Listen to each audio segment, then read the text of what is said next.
నమస్కారం అండి. నా పేరు ఆర్ భాగ్యలక్ష్మి. నేను ఒడిశా రాయగడ నుండి వచ్చాను. ఇది ఇక్కడ నాకు 2023 నుండి మోకాలు నొప్పులు, కీళ్ళవాతం, మరి చేతి వేళ్ళు ఇవంతా నొప్పులు ఉండేవి. ఏమీ చేసుకోలేకపోయేదాన్ని. యూట్యూబ్లో అమృత సిద్ధ హాస్పిటల్ గురించి చూసి ఇక్కడ బాగా మెడిసిన్ ఇస్తున్నారని అందులో చూసి ఇక్కడికి వచ్చాను. వచ్చాక మెడిసిన్ 4 రోజులు వాడాక చాలా బాగా తగ్గింది. ముందైతే నేను బాత్రూమ్ కూడా వెళ్ళలేకపోయేదాన్ని. ఏం తిన్నా వాంటింగ్స్ అయిపోయేది, ఏమీ ఇష్టపడేది కాదు తినడానికి. మరి ఇక్కడ మెడిసిన్ వాడాక బాగా తగ్గింది. థెరపీ కూడా చేయించుకున్న. అమృత హాస్పిటల్కి ధన్యవాదాలు.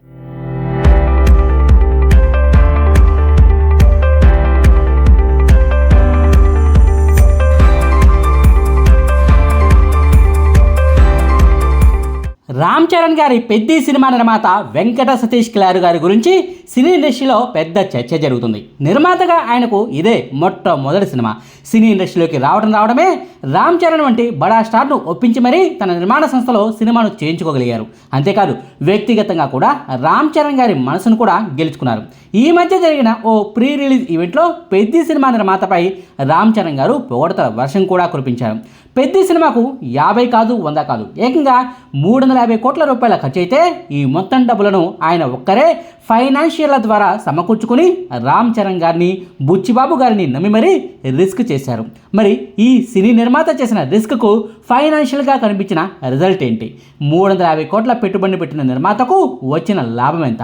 అసలు ఎవరి వెంకట సతీష్ కిలారు? ఆయన బ్యాక్గ్రౌండ్ ఏంటి?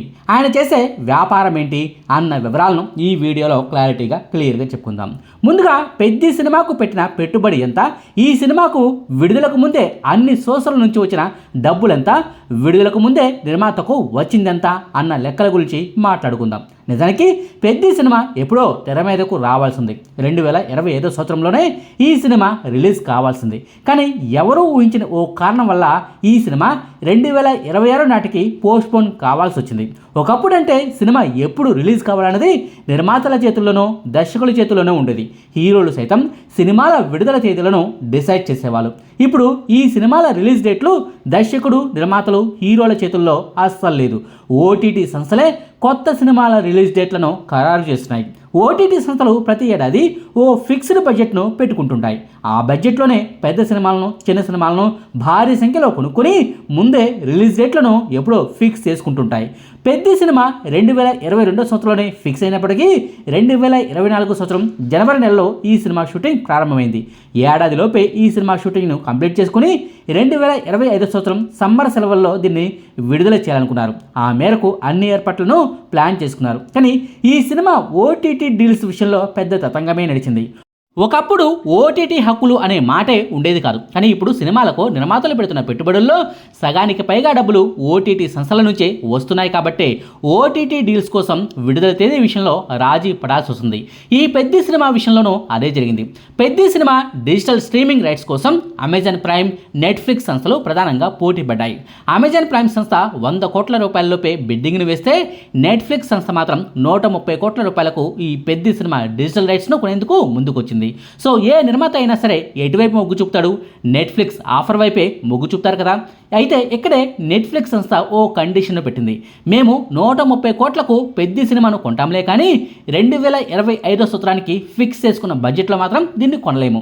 2026 సంవత్సరంలో దీన్ని రిలీజ్ చేసేటట్టయితేనే మేము దీన్ని కొనగలం. అలా అయితేనే ఈ డీలింగ్పై ప్రొసీడ్ అవుదామంటూ ఫిట్టింగ్ను పెట్టింది.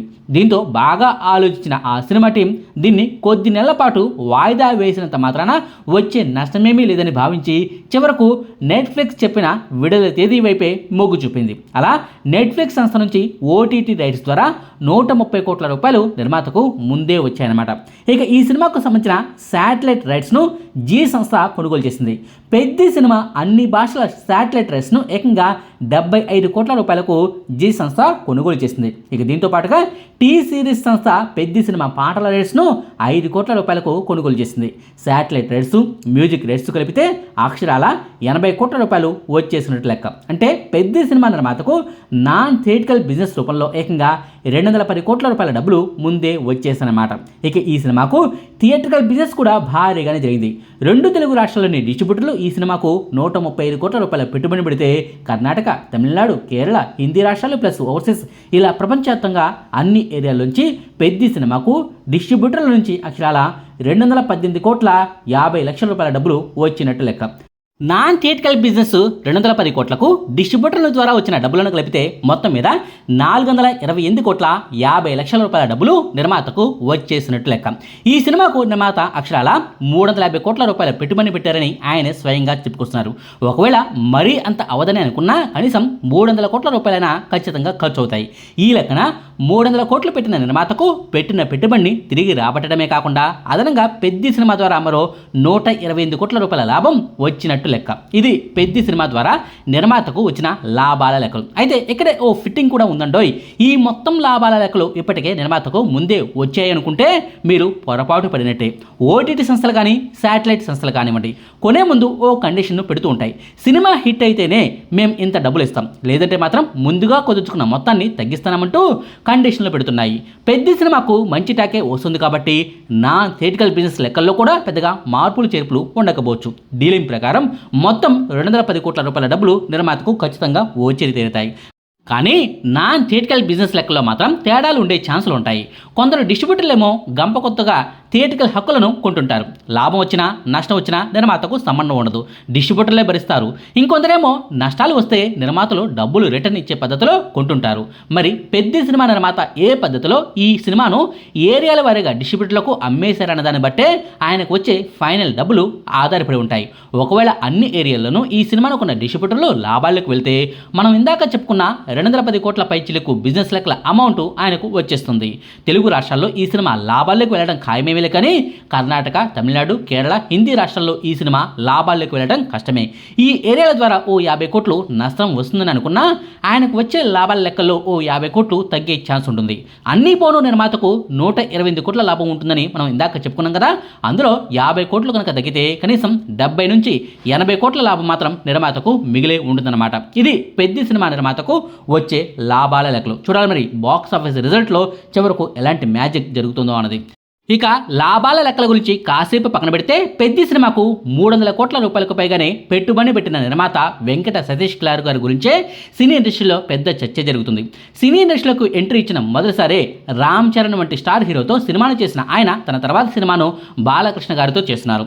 ఆ సినిమా టైటిల్ని కూడా జూన్ 10వ తారీఖున రివీల్ చేయబోతున్నారు.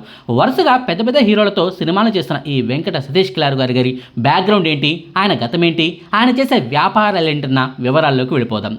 ఈ వెంకట సతీష్ కిలారు అనే వ్యక్తి స్వస్థలం విజయవాడ. ఆయన బడా వ్యాపారవేత్త. కన్స్ట్రక్షన్ వ్యాపార రంగంలోనూ రియల్ ఎస్టేట్ వ్యాపార రంగంలోనూ భారీ లాభాలను ఆర్జించి సక్సెస్ఫుల్ వ్యాపారవేత్తగా ఎదిగిన వ్యక్తి ఆయన. అంతేకాదు 1కి 6 కంపెనీలకు ప్రస్తుతం ఆయన పార్ట్నర్గా, డైరెక్టర్గా, మేనేజింగ్ డైరెక్టర్గా వ్యవహరిస్తూ ఉన్నారు. జెనిసిస్ సాఫ్ట్ టెక్ కంపెనీ, మైత్రి అసోసియేట్స్ కంపెనీలకు ఆయన డిజిగ్నేటెడ్ పార్ట్నర్గా వ్యవహరిస్తున్నారు. VSL Infratech India private limited, VSK avenues కంపెనీలకు డైరెక్టర్గాను, వృద్ధి ఇన్ఫాటెక్ ఇండియా ప్రైవేట్ లిమిటెడ్ కంపెనీకి మేనేజింగ్ డైరెక్టర్గాను వెంకట సతీష్ కిలారు గారు వ్యవహరిస్తున్నారు. సినీ ఇండస్ట్రీలోకి రావాలన్న కోరికతో వృద్ధి సినిమాస్ అనే బ్యానర్ను స్టార్ట్ చేశారు. 2024 సంవత్సరం ఫిబ్రవరి నెలలోనే ఆ నిర్మాణ సంస్థ పేరును కూడా రిజిస్టర్ చేసుకున్నారు. అయితే 1కి 5-6 వ్యాపారాలు ఉన్నా కూడా ఎంత పెద్ద బిజినెస్ మ్యాన్ అయినా సరే వెంటనే రామ్ చరణ్ వంటి స్టార్ హీరోతో ఛాన్స్ రావడం అనేది అంత ఈజీ కాదు. మరి ఆయనకు ఈ ఛాన్స్ ఎలా వచ్చిందన్న డౌట్ అందరికీ వచ్చి ఉంటుంది. వెంకట సతీష్ కిలారు గారికి మైత్రి మూవీ మేకర్స్ సంస్థ నిర్మాతలకు మధ్య సన్నిహిత సంబంధాలు ఉన్నాయి. వాళ్ళంతా వ్యాపార భాగస్వాములే.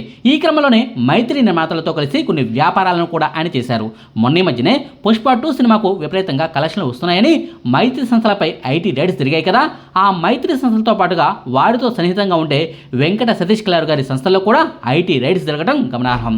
మైత్రి మూవీస్ నిర్మాతల వలె తాను కూడా నిర్మాతగా మారాలన్నది వెంకట సతీష్ కిలారు గారి ఆశ. అదే విషయాన్ని వాళ్ళతో చెప్తే సరేనని వాళ్ళు ప్రోత్సహించారు.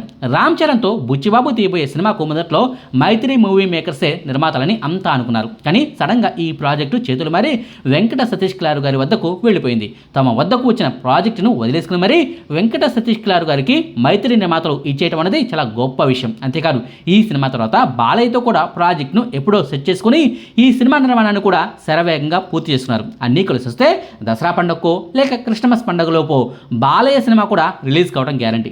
చూడాలి మరి సినీ ఇండస్ట్రీలో ఈ వెంకట సతీష్ కిలారు గారి జర్నీ ఎలా ఉంటుందో అన్నది. ఇదండి పెద్ద సినిమా వల్ల నిర్మాతకు వచ్చిన లాభం ఎంత, అలాగే ఈ సినిమా నిర్మాత బ్యాక్గ్రౌండ్ ఏంటన్న వివరాల గురించిన సమాచారం. మీకు ఈ వీడియో నచ్చితే లైక్ చేయండి, షేర్ చేయండి. మరిన్ని ఆసక్తికరమైన వీడియోల కోసం మా కొత్త ముచ్చట ఛానల్ను సబ్స్క్రైబ్ చేయడం మాత్రం మర్చిపోకండి. Thank you.